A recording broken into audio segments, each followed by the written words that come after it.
આ વિશ્લેષણ પ્રકૃતિ અભ્યાસુ પ્રણયના ગુજરાતમાં જોવા મળતા તમામ 600થી વધુ પક્ષીઓનો વૈજ્ઞાનિક પરિચય આપતા 7 ખંડોમાં પથરાયેલા વિહંગ વિશ્વ ગુજરાતની પક્ષી સંપદા નામના મહાગ્રંથના મૂળ લેખના આધારે તૈયાર કરવામાં આવ્યું છે. લેખકના ક્ષેત્રકાર્ય, વૈજ્ઞાનિક સંશોધનો અને સંદર્ભ સાહિત્યના ઉપયોગથી માહિતીને વૈજ્ઞાનિક રીતે સચોટ બનાવવા પૂરતો પ્રયત્ન કરવામાં આવ્યો છે. આમ છતાં આ એક AI જનરેટેડ વિડિયો હોવાથી જો કોઈ ક્ષતિ રહી ગઈ હોય તો તેને ક્ષમ્ય ગણવા અને કોમેન્ટ દ્વારા ધ્યાન પર લાવવા વિનંતી.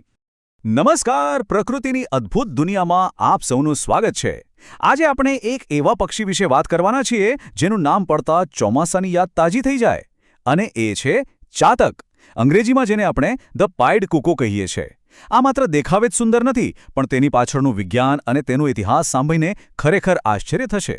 તો ચાલો કોઈ પણ વિલંબ વગર સીધી જ શરૂઆત કરીએ. ફટાફટ નજર કરીએ કે આજે આપણે કયા કયા મુદ્દાઓ જોવાના છીએ.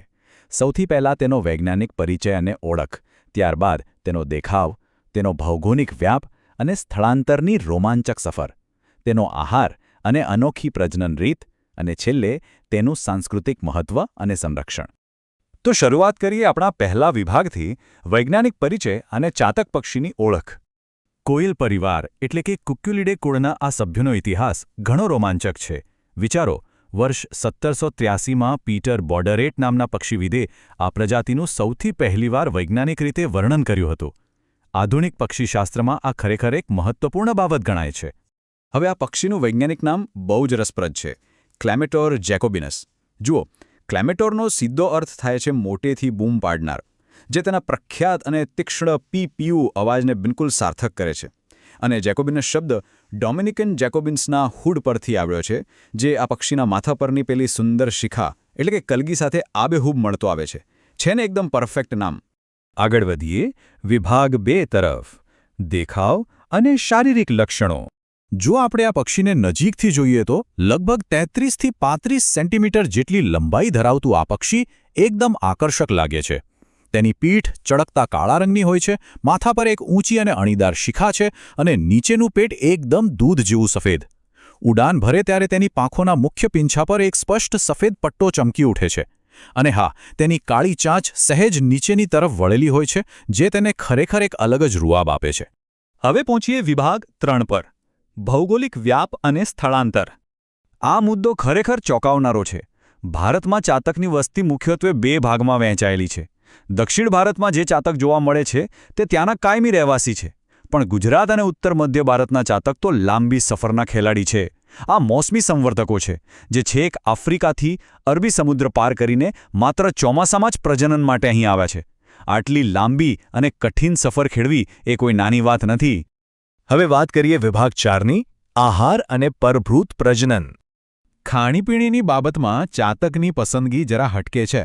મોટાભાગના પક્ષીઓ જે રૂંવાટીવાળી ઈયળો એટલે કે હેરી કેટરપિલર્સથી દૂર જ ભાગતા હોય છે, તે ચાતકનો મનપસંદ ખોરાક છે. સાથે સાથે તે તીડ અને ઉડતા કીડાઓ પણ આરામથી ખાઈ લે છે. આનો સીધો અર્થ એ થયો કે તેણે પર્યાવરણમાં એવી જગ્યા બનાવી લીધી છે જ્યાં અન્ય પક્ષીઓ સાથે તેની સ્પર્ધા જ નથી થતી. પણ સૌથી મોટું આશ્ચર્ય તો તેની પ્રજનનની રીત છે. ચાતક એક પરભૃત પક્ષી એટલે કે બ્રૂડ પેરાસાઇટ છે. સરળ ભાષામાં કહીએ તો આ પક્ષી પોતાનો માળો બનાવવાની કોઈ જ મહેનત કરતું નથી. એ બસ બહુ જ ચાલાકીથી પોતાના ઈંડા બીજા પક્ષીઓના માળામાં મૂકી આવે છે. કોયલ કુળની આ એક બહુ જ પ્રખ્યાત, થોડી સ્વાર્થી પણ અસ્તિત્વ ટકાવી રાખવાની જબરદસ્ત વૈજ્ઞાનિક રણનીતિ છે. તો ગુજરાતમાં ચાતક કોના માળામાં ઈંડા મૂકે છે? આ લિસ્ટમાં મુખ્યત્વે સાતભાઈ, શેરડી લેલું અને રાખોડી લેલું જેવા પક્ષીઓ આવે છે. બિચારા યજમાન પક્ષીઓને અંદાજો પણ નથી આવતો કે તેઓ જે બચ્ચાને પ્રેમથી ઉછેરી રહ્યા છે તે ખરેખર તો ચાતકનું બચ્ચું છે. હવે પહોંચીએ આપણા છેલ્લા એટલે કે 5મા વિભાગ તરફ, સાંસ્કૃતિક મહત્વ અને સંરક્ષણ. આપણને જાણીને નવાઈ લાગશે કે જંગલી વાતાવરણમાં આ શાનદાર પક્ષીનું સરેરાશ આયુષ્ય માત્ર 5થી 8 વર્ષનું હોય છે. અને આ 5થી 8 વર્ષના ટૂંકા ગાળામાં જ તે આફ્રિકાથી ભારતની હજારો કિલોમીટરની યાત્રા વારંવાર ખેડે છે અને પોતાનું પ્રજનન ચક્ર પૂરું કરે છે. પ્રકૃતિનો આ એક અદ્ભુત જાદુ છે.